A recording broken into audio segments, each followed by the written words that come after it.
अर्थ और भावना को बनाते हुए।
समादरणीय धार्मिक सज्जनवृंद, आज यजुर्वेद के 36वें अध्याय के 5वें मंत्र के ऊपर हम महर्षि दयानंद कृत वेद भाष्य पर विचार करेंगे। मंत्र है कस्त्वा सत्यो मदानां मंहिष्ठो मत्सदंधसः दृढ़ा चिदा रुजे वसु। संस्कारों के अंत में जो वामदेव्य गान गाया जाता है उसमें 3 मंत्र हैं। उन 3 मंत्रों में यह एक मंत्र यह भी है। इस मंत्र में कुछ ईश्वर के विषय में बताया गया है। ईश्वर कैसा है? एक विद्वान व्यक्ति सामान्य मनुष्यों को ईश्वर के उपकारों को जता रहा है, बता रहा है कि ईश्वर से मनुष्यों को क्या क्या उपलब्धियां, क्या क्या लाभ होते हैं। कह सत्यो मदानां मंहिष्ठो, ये ईश्वर के लिए आए हैं। क का अर्थ सुख होता है। ख का अर्थ आकाश होता है। ख का अर्थ क्या होता है? आकाश। क का अर्थ सुख। और अक का अर्थ हो जाएगा दुख, तत्पुरुष समास, नए तत्पुरुष समास। और न विद्यते अकह यस्मिन नाकह, जिसमें दुख विद्यमान नहीं है उसको नाकह कहते हैं। तो मोक्ष नाकह है, अर्थात जिसमें दुख नहीं होता। ईश्वर को क कहते हैं। क का अर्थ प्रजापति भी किया जाता है, कहीं कहीं ब्राह्मण ग्रंथों में आपको मिलेगा। और क का अर्थ सुख भी होता है।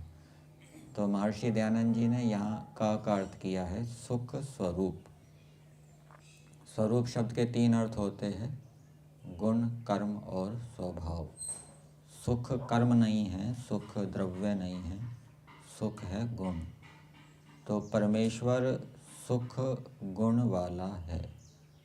प्रकृति सुख, दुख और मोह, इन 3 विशेषताओं वाली है।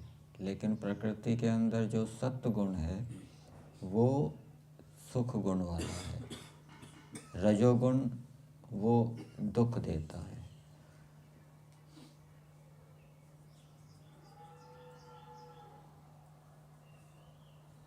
फिर आगे दिया है सत्यो।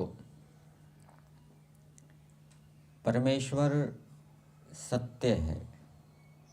आपको लोक के अंदर कुछ ऐसे वाक्य सुनने को मिलेंगे कि ईश्वर ही सत्य है,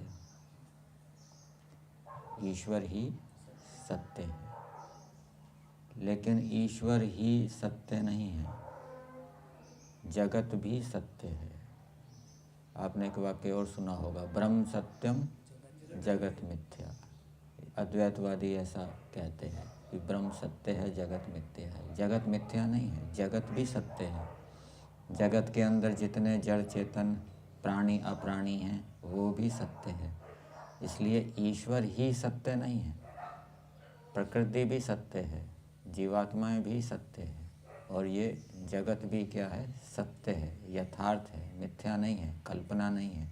ईश्वर भी यथार्थ है, ईश्वर कल्पना नहीं है।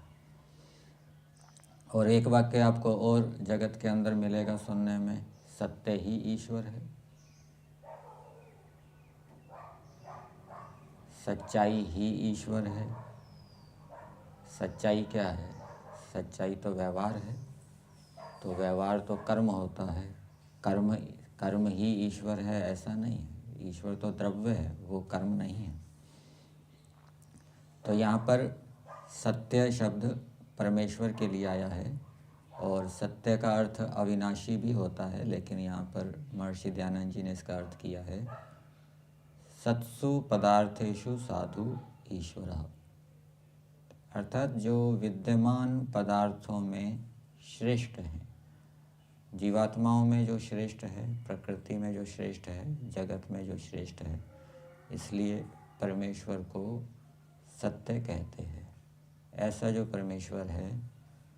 फिर आगे तीसरा शब्द आया है परमेश्वर के लिए, मंगहिष्टः, मदानां मंगहिष्टः, जो आनंदों के बीच में, मद का अर्थ आनंद किया है, आनंदों के बीच में सबसे बड़ा हुआ है। आनंदों के बीच में अर्थ करेंगे आनंद देने वाले पदार्थों में या आनंद से युक्त पदार्थों में सबसे बड़ा आनंद किसके पास है? सबसे बड़े आनंद से युक्त कौन है? परमेश्वर। प्रकृति भी आनंद से युक्त है, लेकिन उसके आनंद को, सुख को उत्कृष्ट नहीं कहा गया। ईश्वर के जो सुख है उसको उत्कृष्ट कहा गया है। तो परमेश्वर आनंद से युक्त पदार्थों में सबसे बड़ा है, अर्थात सबसे बड़े आनंद से युक्त है। प्रकृति में हमें केवल सुख नहीं मिल सकता, क्योंकि प्रकृति के अंदर 3 तत्व है, सत्वगुण, रजोगुण और तमोगुण। इस कारण से प्रकृति से बने हुए पदार्थों से भी हमें सुख ही सुख मिले ऐसा नहीं है, क्योंकि प्रकृति से बने हुए शरीर आदि जितने भी पदार्थ हैं वो त्रिगुण हैं, 3 गुणों से मिलकर बने हैं। मन है, मन भी केवल सत्वगुण से नहीं बना, वो भी 3 गुणों से मिलकर बना है। इसलिए मन से हमें हमेशा सुख नहीं मिलता। जब मन के अंदर सत्वगुण उभरता है तब सुख मिलता है, जब रजोगुण उभरता है या तमोगुण उभरता है उस समय सुख नहीं रहता। शरीर में भी ऐसा है, शरीर में भी हमें हर समय सुख नहीं मिलता। जब तमोगुण उभरेगा, रजोगुण उभरेगा, तब सुख वाली स्थिति नहीं रहेगी। लेकिन ईश्वर का जो आनंद है वो सुख ही है, सुख से युक्त ही है, उसमें दुख नहीं है। इसलिए ईश्वर के आनंद को प्राप्त करके जीवात्मा तृप्त हो जाता है। सांसारिक सुखों को प्राप्त करके जीवात्मा तृप्त क्यों नहीं होता? क्योंकि दुख भी साथ में मिलता है। ईश्वर के आनंद में केवल सुख ही सुख प्राप्त होता है, दुख नहीं मिलता। इसलिए ईश्वर के आनंद को प्राप्त करके मनुष्य तृप्त होता है। तो ईश्वर मदानाम मंगहिष्टः, आनंद से युक्त पदार्थों में सबसे बड़ा हुआ है, सबसे बड़े आनंद से युक्त है, सबसे उत्तम आनंद से युक्त है। ऐसा जो परमेश्वर है, एक विद्वान मनुष्य दूसरे सामान्य मनुष्य को कह रहा है, त्वा, तुमको, अंधसः, अन्न से, अंधस शब्द निरुक्त के अंदर आपको अन्न अर्थ में मिलेगा। इसमें ध्या धातु आपको उपलब्ध होगी, क्योंकि जो सामान्य व्यक्ति होते हैं वो बिना सोचे समझे खाते हैं। उनको ये पता नहीं होता क्या खाना है, कितना खाना है, ये मेरे अनुकूल है नहीं अनुकूल। बिना सोचे समझे प्राय सामान्य व्यक्ति अन्न को खाते हैं। इसलिए अन्न को क्या कहते हैं? अंधस, अ निषेध अर्थ में, और ध्या बिना सोचे समझे, ध्या चिंतायाम। तो परमेश्वर मनुष्यों को अंधसाह, अन्न से मत्सत तृप्त करता है, आनंदित करता है। हमको जब अन्न प्राप्त होता है तो प्रसन्नता होती है। भूख लगी है, अन्न मिल जाए तो अन्न खाने से क्या है, मन प्रसन्न हो जाता है। तो इस प्रकार से ईश्वर सभी प्राणियों को अन्न उपलब्ध करा के सभी प्राणियों को आनंदित करता है, सुख देता है। ये एक कार्य ईश्वर का बताया। फिर आगे दूसरी बात ईश्वर के विषय में बता रहे हैं, दृढ़ा चिदा रुजे वसु। आरुजे शब्द है और इसका अर्थ यहाँ पर पदार्थ के अंदर दुख भंजकाय जीवाय, दुख का नाश करने वाला जीव। जीव स्वभाव से दुख को नाश करने वाला नहीं होता, निमित्त के कारण से वो दुख को नाश करने वाला बनता है। कौन से निमित्त से? विद्या से। जब उसको ईश्वर से विद्या प्राप्त होती है तो वो दुख का नाश कर सकता है। स्वभाव से वो दुख का नाश करने वाला नहीं है। तो ऐसे दुख को नाश करने वाले जीवात्मा के लिए परमेश्वर के विषय में कह रहे हैं कि वो ऐसे जीवात्मा को दृढ़ा वसु, यहाँ क्रिया नहीं दी है, क्रिया का अध्ययन करेंगे। दृढ़ा वसु प्रयच्छति, दृढ़ धनों को देता है। धर्म भी धन है, आपने सुना होगा, कमा ले धर्म धन प्यारे, सफ़र में काम आएगा। और विद्या को भी धन कहा गया है, विद्या धनम सर्वधन प्रधानम। और विद्या के अतिरिक्त दूसरे गुण भी धन हो जाएंगे। तो दृढ़ धनों को देने वाला है, मतलब धर्म में कोई दृढ़ हो गया तो धर्म में दृढ़ता भी ईश्वर की कृपा से प्राप्त होती है। विद्या में दृढ़ता हो, आपने सुना होगा योग दर्शन के अंदर, विवेक ख्याति रविप्लवा हानोपाय। विवेक ख्याति जो ना डिगने वाली है, तत्व ज्ञान जो ना डिगने वाला है, जो दृढ़ है, वही क्या है, तत्व ज्ञान मोक्ष का उपाय है। जब तक असंप्रज्ञात समाधि नहीं लगती तब तक जो तत्व ज्ञान प्राप्त होता है वो डिग जाता है, बार बार डिग जाता है, क्योंकि सत्वगुण हमेशा चित्त के अंदर उभरे हुआ नहीं रहता। रजोगुण उभरता है, तमोगुण उभरता है, तो वो तत्व ज्ञान वाली स्थिति हट जाती है। तो वो तत्व ज्ञान जब तक ईश्वर का साक्षात्कार नहीं होता तब तक वो दृढ़ नहीं होता। इसलिए उस दृढ़ स्थिति को प्राप्त करने के लिए जो योगी है वो अपर वैराग्य से युक्त होकर फिर असंप्रज्ञात समाधि प्राप्त करता है। वो सत्वगुण से भी विरक्त हो जाता है कि ये सत्वगुण तो मुझे दृढ़ तत्व ज्ञान देने वाला नहीं है, क्योंकि ये हमेशा उभरता नहीं है। जैसे तमोगुण उभरेगा, जो विवेक है वो तत्व ज्ञान हट जाएगा, और तत्व ज्ञान के हटते ही फिर वो दुखों से, क्लेशों से पिसने लगेगा। इसलिए वो चाहता है कि मुझे दृढ़ तत्व ज्ञान प्राप्त हो। वो सत्वगुण से भी ऊपर उठ जाता है, सत्वगुण का भी निरोध कर देता है, और फिर असंप्रज्ञात समाधि का अभ्यास करके वो दृढ़ तत्व ज्ञान का प्राप्त करता है। तो ये असंप्रज्ञात समाधि की प्राप्ति भी ईश्वर की कृपा से प्राप्त होती है। दृढ़ राज्य, राज्य भी दृढ़ हो, अर्थात शत्रु उसके ऊपर अपना कब्जा ना कर सके, लंबे समय तक कोई राज्य करता रहे, ये भी एक धन है, दृढ़ धन है। तो इस प्रकार से ईश्वर अपने सेवकों को, उपासकों को, भक्तों को दृढ़ विद्या आदि गुणों को और दृढ़ धर्मों को और भौतिक दृढ़ धनों को देने वाला है। तो ये बातें कुछ ईश्वर के विषय में बताई। तो ये वक्ता का तात्पर्य क्या है? वक्ता कौन है इस मंत्र का? परमेश्वर है। परमेश्वर ने ये बात बताई है।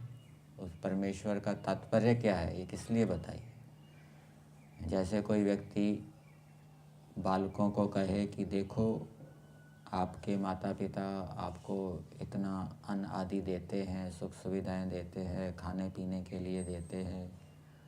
अथवा कोई विद्यार्थियों को कहे कि देखो, आपके गुरु आचार्य आपको इतनी सुख सुविधाएं देते हैं, खाने पीने के लिए देते हैं, विद्या देते हैं, ज्ञान विज्ञान देते हैं, ये बता रहा है।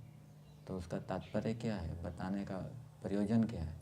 कि आप उनको प्रसन्न रखो, उनके अनुकूल चला करो।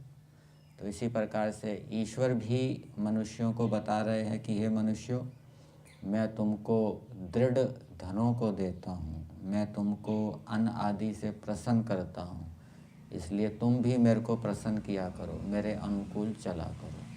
और मैं दृढ़ धनों को देने वाला हूँ। तुम्हें यदि दृढ़ धन चाहिए तो मेरी शरण में आओ, उस दृढ़ धन के लिए पुरुषार्थ करते हुए मुझसे मांगो तो मैं सहायता दूंगा। इस मंत्र के भावार्थ में दिया है, हे मनुष्यों, जो अन्न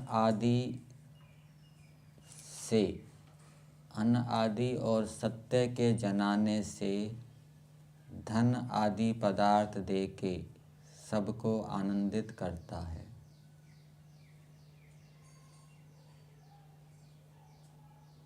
इसको इस रूप में देखना चाहिए। ऊपर संस्कृत भाग में दिया है, यो अन्न आदिना सत्य विज्ञापनेन च धनानि प्रदाय सर्वान आनंदयति। एक तो अन्न आदि को हम इसके साथ क्रिया के साथ जोड़ लेंगे, जो अन्न आदि से सबको आनंदित करता है। एक तो ये अर्थ हो जाएगा। फिर सत्य के जताने से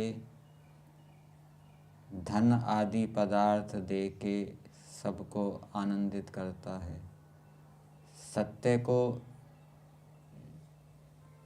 यहाँ संस्कृत में दिया है सत्य विज्ञापनेन, सत्य के विज्ञापन से, जनाने, ये भी उपसर्ग है यहाँ पे। तो अर्थात जब गुणों के विषय में, धर्म के विषय में ईश्वर से हमें विज्ञान प्राप्त होगा तो ये हमें दृढ़ता से उपलब्ध होंगे। तो वो ईश्वर इन विद्या आदि धनों को दृढ़ता से देता है, इसलिए उस सुख स्वरूप परमात्मा की ही तुम लोग उपासना करो। इसलिए यदि हमें दृढ़ धनों को चाहिए तो ईश्वर की उपासना करनी चाहिए। और क्योंकि ईश्वर हमें अन्न आदि से तृप्त करता है, सुख देता है, इसलिए हमें भी उसके उपकारों को याद रखते हुए, ईश्वर के प्रति कृतज्ञता का भाव रखते हुए हमें ईश्वर के अनुकूल चलना चाहिए, ईश्वर की आज्ञाओं का पालन करना चाहिए। यहीं तक।